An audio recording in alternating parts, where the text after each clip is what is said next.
berkat Tuhan, kasih Tuhan, anugerah Tuhan siap dicurahkan kembali buat kita. Haleluya. Saudaraku yang kekasih dalam Tuhan, ingatlah, khawatir tidak pernah menyelesaikan masalah. Alkitab berkata, siapa yang karena kekhawatirannya dapat menambah sahasta dari jalan hidupnya. Bahkan Alkitab berkata, orang yang mengandalkan Tuhan tidak akan pernah dipermalukannya. Bukankah orang-orang khawatir adalah orang-orang yang hanya mengandalkan pikirannya sendiri, logikanya sendiri, khawatir hanya menyusahkan, khawatir hanya menyengsarakan, dan khawatir hanya menuntun kita pada keputusan-keputusan yang salah. Tapi sebagai hamba Allah, saya hanya mau ingatkan buat saudara bahwa hidup Kristen adalah hidup yang berjalan dengan iman.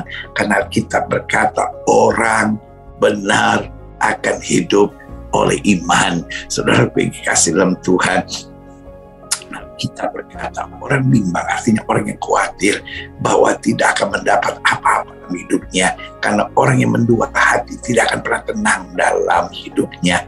Dan Alkitab berkata bahwa inilah kemenangan yang mengalahkan dunia ini, yaitu iman kita. Ini waktunya kita menjadi orang-orang yang beriman, karena lewat iman kita mendapat kekuatan, lewat iman kita mendapat kepastian, lewat iman kita menghancurkan pekerjaan-pekerjaan iblis, dan lewat iman kita melangkah dengan janji-janji Tuhan. Saudara yang kekasih dalam Tuhan, Paulus berkata, hidup yang kujalani sekarang bukan karena melihat, tetapi karena percaya. Saudaraku, sudah cukup badai yang kita lewati. Masihkah kita mau berjalan dengan logika kita? Masihkah kita sibuk dengan kekhawatiran? Dan repotnya, orang-orang khawatir adalah orang-orang yang merasa hebat dalam hidupnya. Kenapa?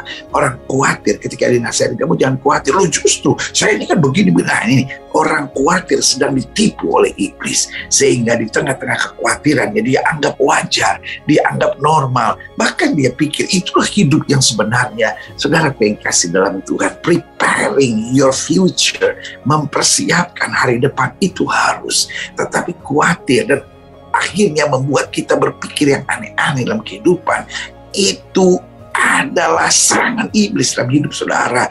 Orang khawatir itu perlu berubah, orang khawatir itu perlu bertobat, orang khawatir bukan perlu dimengerti, orang khawatir bukan perlu menguasai keadaan, orang khawatir bukan harus memimpin, tapi orang khawatir harus bertobat, orang khawatir harus bertobat, orang khawatir harus bertobat, karena khawatir adalah serangan iblis. Makin kita hidup dalam kekhawatiran, lama-lama akhirnya kita hidup dalam ketakutan, akhirnya kita paranoid, dan akhirnya kita gocangan jiwa, saudara. Karena iblis itu licik. Makanya Alkitab berkata, jangan beri kesempatan kepada iblis. Sekali lagi saya mau bilang, orang khawatir harus bertobat. Mungkin sudah menatap saya dan berkata, oh pendeta ini merasa diri yang paling benar. Saudaraku, saya mengasihi saudara. Alkitab berkata, Allah tidak pernah memberikan roh yang mendatangkan ketakutan. Berarti fear is a spirit. Ketakutan adalah roh yang menyengsarakan, roh yang mengikat, roh yang membelenggu, dan roh yang bukan dari Tuhan. Tahukah saudara? Iblis gak peduli kita pergi ke gereja, bahkan iblis gak peduli kita pelayanan, sejauh di dalam diri kita ada kekhawatiran. Karena kekhawatiran adalah awal pintu masuk iblis dapat mengacaukan dan mengacak-acak kehidupan kita. Sudah mulai ada kekhawatirannya. Maka yang terjadi, kita mulai punya kata-kata yang aneh-aneh. Ya, saya sih percaya Tuhan bela, saya sih percaya Tuhan perhatikan, saya sih percaya Tuhan buat mujizat. Tapi kata tapi ini adalah pintu kekhawatiran yang kemudian akan terus menjajah kita, dan kemudian akan terus menyengsarakan kita, dan kemudian akan mengarahkan kita pada keputusan-keputusan yang keliru. Makanya Alkitab bilang, di dalam tetap tenang, tinggal percaya, di situ terletak kekuatanmu. Itu sebabnya waktu murid-murid sedang dalam kekhawatiran, bahkan Yesus datang sekalipun, mereka berkata itu hantu. Makanya Yesus datang menyapa mereka dan berkata, tenanglah, aku ini. Bahasa Yunaninya bilang ego emi. Bahasa Ibraninya berkata ehye asher ehye. Bahasa Inggrisnya berkata I am that I am. tenanglah, aku ini, aku yang adalah Tuhan, aku yang adalah juru selamat, aku yang mampu melakukan segala perkara, aku yang mengasihi engkau, aku yang punya rencana yang indah buat hidupmu. Tenanglah, aku ini. Jangan takut, jangan khawatir. Karena kalau kita mulai takut dan kita mulai khawatir, bayangkan murid-murid Yesus yang sudah belajar dari Yesus langsung 3,5 tahun, saudara. Apa yang terjadi? Mereka sendiri memandang Yesus, mereka berkata, itu hantu. Betapa jahatnya kekhawatiran itu. Karena orang-orang yang khawatir melihat Yesus, bahkan yang adalah Tuhan, sebagai hantu, saudara. Karena itu sebagai hamba Allah, saya mau ingatkan, iblis gak harus membuat saudara berzina dulu baru dia bisa menyerang hidupmu dan menguasai hidupmu. Iblis gak harus suruh kita menjadi penyembah berhala dulu baru dia bisa atur dan acak-acak dan sengsarakan hidup kita.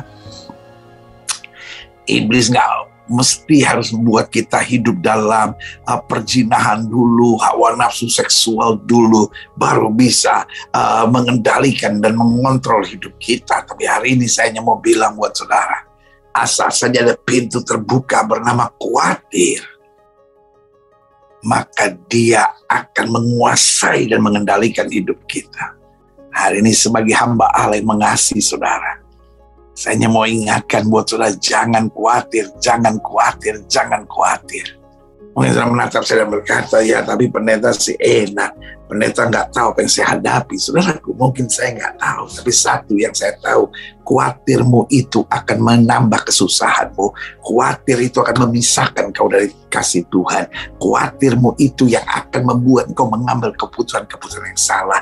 Seringkali bukan karena setan terlalu kuat, seringkali bukan karena setan terlalu berbahaya, bukan karena berarti setan terlalu menakutkan. Karena ingat, Alkitab berkata iblis ada di bawah telapak kaki orang percaya. Dan bahkan tegas Alkitab bilang, pencobaan yang kamu alami tidak akan pernah melebihi kemampuan kamu.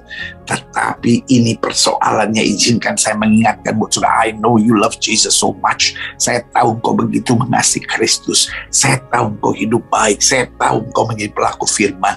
Tetapi hanya satu persoalanmu, engkau terlalu khawatir. Dan khawatir itu akan menjadi pintu masuk untuk banyak kekacauan dan penderitaan terjadi. Mari kita buang kekhawatiran. Bagaimana kita buang kekhawatiran? Kita mulai hidup dalam iman. Kita mulai memandang salib Kristus. Kita mulai mengingat kalau saja untuk kita yang berdosa Yesus mau mati. Masakan dia mempermalukan hidupku. Masakan dia meninggalkan aku dan mengecewakan aku. Jadi saudara pengkasih dalam Tuhan, mulailah hidup dengan iman. Mulailah pandang salib Kristus dan kasih-Nya yang sempurna. Lalu yang ketiga, mulai pegang firman dan perkatakan firman. Jadi baca firman, imani firman, perkatakan firman, melangkahlah sesuai dengan firman. Karena Alkitab berkata, firman-Mu adalah pelita bagi kakiku dan terang bagi jalanku. Lalu selanjutnya, jangan beri kesempatan pada pikiran-pikiran negatif. Karena Alkitab bilang, apa yang benar, apa yang mulia, apa yang sedap didengar, pikirkan semuanya itu. Ada sebuah joke sederhana yang suka saya pakai hari-hari ini. Bayangkan hari-hari ini dunia udah mulai aneh. Dulu kita harus bergaul sama orang-orang positif. Sekarang kita nggak boleh bergaul dengan orang positif. Karena kalau kita bergaul dengan orang positif bisa bahaya. Maksudnya COVID. Iya kan, kita hari-hari justru bergaul sama orang negatif. Loh, COVID-nya negatif, tapi pikirannya harus positif. Nah, ini yang harus kita mengerti. Jangan sampai COVID-nya negatif, tapi pikirannya juga negatif. Wah, bahaya, saudara. Jadi ingatlah, hari ini saya mau negaskan buat setiap saudara bahwa orang khawatir perlu bertobat.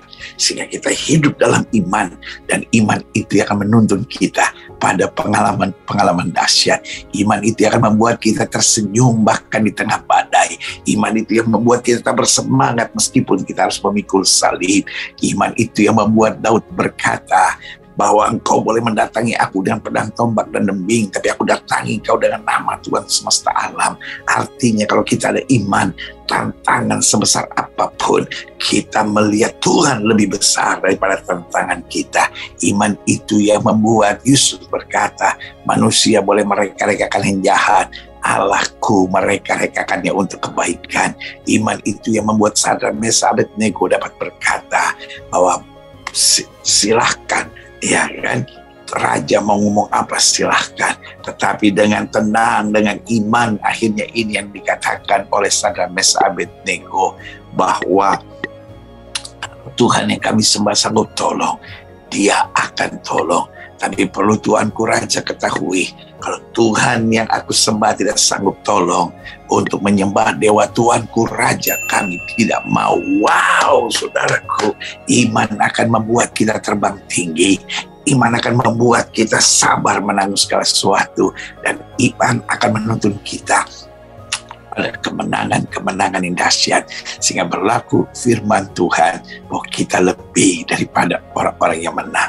Pastikan kita hidup dalam iman, buang kekhawatiran. Karena itu sekali lagi saya tegaskan, orang khawatir harus bertobat sampai dia hidup dalam iman dan berjalan dalam janji-janji Tuhan yang sempurna. Haleluya, wow.